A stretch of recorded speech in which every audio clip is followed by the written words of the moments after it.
Good morning students. कल अपने lesson start किया था the portrait of lady, Khushwant Singh ने लिखा था। इस लेसन में अपने पढ़ा था कि जो ऑथर की ग्रैंड मदर है वो कैसी दिखती है, ऑथर के अंदर ऑथर का और ग्रैंड मदर के साथ में क्या रिलेशन है, उनकी फ्रेंडशिप के अंदर टर्निंग पॉइंट कहाँ से आया, ये सब हमने कल पढ़ा था। म्यूज़िक के बारे में ग्रैंड मदर का क्या सोचना था, ठीक है। तो अब हम इसके आगे से स्टार्ट करते हैं। When I went to university, I was given a room of my own. जब मैं यूनिवर्सिटी जाने लगा तब मुझे मेरा खुद का पर्सनल रूम दिया गया। The common link of friendship was snapped, और हमारे बीच की जो कॉमन लिंक थी वह भी अब ख़त्म हो गई थी। तो ऑथर और ग्रैंड मदर के बीच में दोस्ती की कॉमन लिंक कौन सी थी? वो उनका एक रूम जो वो दोनों साथ शेयर किया करते थे। लेकिन अब यूनिवर्सिटी में जाने के बाद में ऑथर को खुद का रूम मिल गया था, तो वो दोनों अलग अलग रूम में रहने लगे थे। माई ग्रैंड मदर एक्सेप्टेड हर सेक्यूजन, मेरी ग्रैंड मदर ने अपना जो एकांतवास था उसको एक्सेप्ट कर लिया था विद रेजिग्नेशन, यानी कि अपनी इच्छा के साथ में, अपने समर्पण के साथ में अपने सेक्लूजन को उसने एक्सेप्ट कर लिया था। She rarely left her spinning wheel to talk to anyone, अब वह बड़ी कभी कभार वो अपना जो चरखा होता था वो उसको किसी से बात करने के लिए छोड़ती थी, यानी कि वो पूरे दिन अपने चरखे को चलाने का काम करती थी। From sunrise to sunset she sat by her wheel spinning and reciting prayer. Sunrise to sunset यानी कि सूर्योदय से लेकर के सूर्यास्त तक वह अपना चरखा घुमाती रहती थी और अपनी जो प्रेयर थी उसको गाती रहती थी। In the afternoon she relaxed for a while to feed the sparrows, और दोपहर के अंदर वो थोड़ी देर के लिए आराम करती थी उन स्पैरोज को खाना खिलाने के लिए, यानी दाना डालने के लिए। While she sat in the veranda breaking the braids into little bits, जब वह वरेंडा यानी कि बरामदा जो होता है उसके बरामदे में बैठ करके जब वह ब्रेड की पीसेस को छोटे छोटे टुकड़ों में तोड़ती थी, hundreds of little birds collected round her creating a veritable bedlam of chirping, तो उसके पास में सैकड़ों की संख्या के अंदर बर्ड्स आती थी और वह अलग अलग आवाज़ के अंदर वो चिरपिंग करती थी। Some came and perched on her legs, कुछ आती थी और उसके पैर के ऊपर बैठ जाती थी, पर्च यानी बैठना। Others on her shoulder, और कुछ जो थी वो उसके शोल्डर्स पे आके बैठ जाया करती थी। Some even sat on her head, और कुछ स्पैरोज जो थी वो उसके हेड के ऊपर भी आकर बैठ जाती थी। She smiled but never shooed them away, shoot यानी भगाना। वह उन चिड़ियाओं को देख करके सिर्फ स्माइल करती थी, लेकिन कभी भी उनको वहाँ से दूर नहीं भगाती थी। It used to be the happiest half hour of the day for her, और यह उसके लिए दिन भर का सबसे हैप्पीएस्ट हाफ आवर होता था।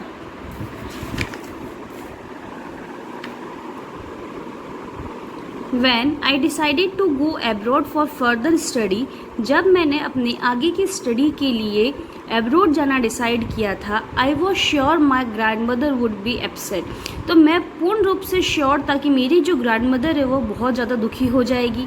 I would be away for 5 years, मैं 5 साल के लिए उससे दूर जा रहा था। And at her age one could never tell, और उसकी एज को देख करके हम कुछ भी नहीं कह सकते थे। But my grand mother could, यानी कि लेकिन मेरी माँ ग्रैंड मदर जो थी वह सर्वाइव कर रही थी, यानी वो अभी भी जिंदा थी। She was not even sentimental, sentimental यानी भावुक। जब मैं वहाँ से जा रहा था तो मेरी जो ग्रैंड मदर थी वो बिल्कुल भी इमोशनल नहीं हुई। She came to leave me at the railway station, वह मुझे छोड़ने के लिए रेलवे स्टेशन पर आई। But did not talk or show any emotion, लेकिन उसने मुझसे बिल्कुल भी बात नहीं की और नहीं किसी तरह का कोई इमोशन उसने शो किया। हर लिप्स मूव्ड इन प्रेयर, उसकी जो लिप्स थे वो कंटिन्यू प्रेयर कर रहे थे। Her mind was lost in prayer, और उसका जो माइंड था वो पूर्ण रूप से प्रेयर के अंदर खोया हुआ था, यानी कि वो अपनी प्रार्थना के अंदर पूर्ण रूप से लीन थी। Her fingers were busy telling the beads of her rosary, उसकी जो फिंगर्स थी वह अपनी जो मोतियों की माला थी उसको घुमाने के अंदर कंटिन्यू बिजी थी। Silently she kissed my forehead, उसने चुपचाप मेरे फोरहेड यानी जो हमारा माथा होता है उसके ऊपर उसने आकर किस किया। And when I left I cherish the most imprint as perhaps the last sign of physical contact between us, और जब मैं वहाँ से जा रहा था तो मुझे ऐसा लगा अंदर ही अंदर कि शायद यह मेरे और मेरी ग्रैंड मदर के बीच का लास्ट फिजिकल कॉन्टेक्ट होगा। But that was not so, लेकिन ऐसा कुछ भी नहीं था। After 5 year I came back home, 5 साल बाद में जब मैं घर लौटा, and was made by her at the station, और मैं उससे स्टेशन के ऊपर मिला था। She did not look a day older, वह एक भी दिन ज़्यादा बुरी नहीं लग रही थी। She still had no time for words, अभी भी उसके पास में बोलने के लिए टाइम नहीं था। And while she clasped me in her arm, clasped का मतलब होता है हग करना, किसी को हम हग करते हैं ना, अपनी बाहों के अंदर लेते हैं। तो जब वह मुझे अपनी बाहों के अंदर, अपने आर्म्स के अंदर हग कर रही थी, बांध रही थी, I could hear her reciting prayer, मैं सुन सकता था कि वो अभी भी जो है वो अपनी प्रेयर रिसाइट कर रही है। Even on the first day of my arrival her happiest moment were with her sparrow whom she fed longer, यहाँ तक कि जिस दिन मैं लौट कर के आया था उस दिन भी उसका जो हैप्पीएस्ट मोमेंट था वह उसकी स्पैरो के साथ में था, जिनको वो काफ़ी लंबे समय से दाना डाल रही थी। एंड विथ फ्रिवलस रिब्यूक, बिना किसी डांट के वह उनको दाना डाल रही थी। In the evening a change came over हर, उस शाम मैंने उसके अंदर एक बदलाव देखा, एक बदलाव आया उसके अंदर। शी डिड नॉट प्रे, उस शाम को उसने बिल्कुल भी प्रेयर नहीं की। She collected the women of the neighbourhood, उसने अपने आसपास की यानी कि नेबर की जितनी भी वुमेन्स थी उनको इकट्ठा किया। गॉट एन ओल्ड ड्रम, एक पुराना सा ड्रम लाई कहीं से, एंड स्टार्टेड टू सिंग, और गाना गाना शुरू कर दिया। For several hours she thumped and sagging skin of dilapidated drum and sang of the homecoming of warrior, कई घंटों तक वह उस ड्रम की स्किन को बजाती रही और जो युद्ध से लौटे हुए योद्धा जो होते हैं उनके बारे में गाना गाती रही। वी हैड टू परस्यूट यानी मनाना, her to stop to avoid over straining, हमने उसको अत्यधिक तनाव लेने से, अत्यधिक श्रम करने से मना लिया था। That was the first time since I had known her that she did not pray, और जब से मैं उसको जानता था, ये मेरा फर्स्ट टाइम था, तब मैंने देखा था कि उसने प्रेयर नहीं की थी। The next morning she was taken ill, और अगली सुबह वह बीमार हो गई थी। It was a mild यानी हल्का सा फीवर, उसको बड़ा हल्का सा फीवर था। And the doctor told us that it would go, doctor ने हमें बोला था कि बुखार जो है वो चला जाएगा। But my grand mother thought differently, लेकिन मेरी जो ग्रैंड मदर थी वह कुछ अलग ही सोचती थी। She told us that her and was near, उसने हमें बताया कि उसका जो अंत है वह अब नज़दीक है। शी सेड दैट, उसने हमसे कहा, since only a few hours before the close of the first chapter of her life she had omitted to pray, उसने कहा कि उसकी लाइफ का पहला चैप्टर जो है वह ख़त्म होने से पहले अब कुछ समय जो है वह जो भी टाइम बचा है वो सिर्फ उसके प्रेयर के लिए बचा है उसके पास में। She was not going to waste any more time talking to us, अब वह और ज़्यादा टाइम हमसे बात करने के लिए वेस्ट नहीं करना। वी प्रोटेस्ट, हमने उसकी बात का विरोध किया। But she ignored our protest, लेकिन उसने हमारे प्रोटेस्ट यानी हमारे विरोध को इग्नोर कर दिया। शी ले पीसफुली इन बेड प्रेइंग, वह चुपचाप शांति से अपने बेड के ऊपर सोती सोती प्रेयर करती रही। एंड टेलिंग हर बीट्स, और अपनी माला की मोती को घुमाती रही। Even before we could suspect her lips stop moving, इससे पहले कि हम लोग कुछ सस्पेक्ट कर पाते उसके होठों ने, उसके लिप्स ने मूव करना बंद कर दिया था। And the rosary fell from her lifeless finger, और उसके हाथों के अंदर जो माला थी वो उसकी फिंगर्स से, उसकी जो बेजान फिंगर थी यानी कि लाइफलेस फिंगर जो थी उससे नीचे गिर गई। A peaceful pallor spread on her face, उसके पूरे चेहरे पर एक पीलापन फैल गया था। And we knew that she was dead, और हमें पता चल गया था कि वह अब मर गई है।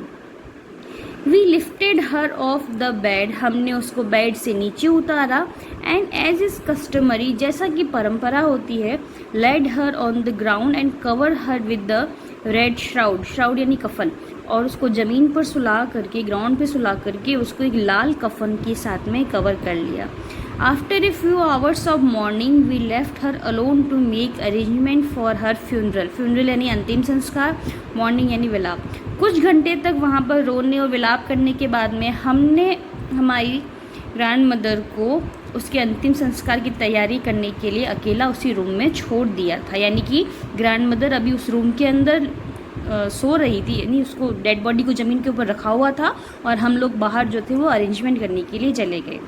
इन the evening we went to her room with a crude stretcher to take her to be cremated. शाम के वक्त हम उसकी बॉडी को दफन करने के लिए एक स्ट्रेचर यानी कि एक अर्थी जो होती है उसको लेकर उसके रूम के अंदर एंटर होते हैं। The sun was setting and had light her room. सूर्य अस्त हो रहा था और उस रोशनी से उसका पूरा जो रूम था वो जगमगा रहा था। And the verandah with blaze of golden light, और जो बरामदा था वह भी उस गोल्डन लाइट से चमक रहा था। We stop half way in the courtyard, हम आंगन के बीच में आकर के रुक गए। All over the verandah and in her room right up to where she lay dead and stiff wrapped in the red shroud. Verandah के चारों तरफ और जहाँ पर हम लोग रुके थे, जहाँ पर हमने उसकी डेड बॉडी को नीचे रखा था, उसके रूम के राइट साइड में जो कि लाल कफन के अंदर रैप्ड थी, thousand of sparrow set scattered on the floor. वहाँ पर हजारों की संख्या के अंदर स्पैरो आकर बैठ गई। देयर वॉज नो चिरपिंग, वहाँ पर किसी तरह का कोई शोर नहीं हो रहा था। We felt sorry for the birds, हमें उन बर्ड्स के लिए बहुत ज़्यादा बुरा लग रहा था। And my mother fetched some bread for them, fetched यानी लाना, और मेरी माँ जो थी वो उन बर्ड्स के लिए कुछ अंदर से ब्रेड लेके आई। She broke it into little crumbs, उसने उस ब्रेड को छोटे छोटे टुकड़ों के अंदर तोड़ा। The way my grandmother used to, उसी तरीके से जैसे कि मेरी ग्रैंड मदर तोड़ा करती थी। And threw it to them, और उसको उन क्रम्स को उसने उन स्पैरो के पास फेंक दिया, सामने फेंक दिया। The sparrows took no notice of the bread, sparrows ने उन ब्रेड के टुकड़ों को बिल्कुल भी ध्यान नहीं दिया। When we carried my grandmother corpse off they flew away quietly, जब हम हमारी ग्रैंड मदर की कॉप यानी उसकी जो डेड बॉडी होती है, शव जो होता है, वो लेके जा रहे थे, वो वहाँ से स्पैरो जो थी वो चुपचाप वहाँ से उड़कर चली गई थी। Next morning the sweeper swept the bread crumbs into the dustbin, अगले सुबह स्वीपर आया और उसने उन ब्रेड के टुकड़ों को उठा करके डस्टबिन में डाल दिया। इट मीन्स लास्ट पैराग्राफ में ये कहा गया है कि ग्रैंड मदर की डेथ के ऊपर जो स्पैरोज थी वह भी अपना शोक जो थी वो प्रकट करने आई थी, और उस दिन ना तो उन्होंने किसी तरह का कोई गाना गाया, ना कोई चिरपिंग किया, ना कोई खाना खाया, और चुपचाप उसकी डेड बॉडी के ऊपर अपना शोक व्यक्त किया और वो वहाँ से चली गई। ठीक है, समझ कोई प्रॉब्लम हो तो आप लोग मुझसे पूछ लेना।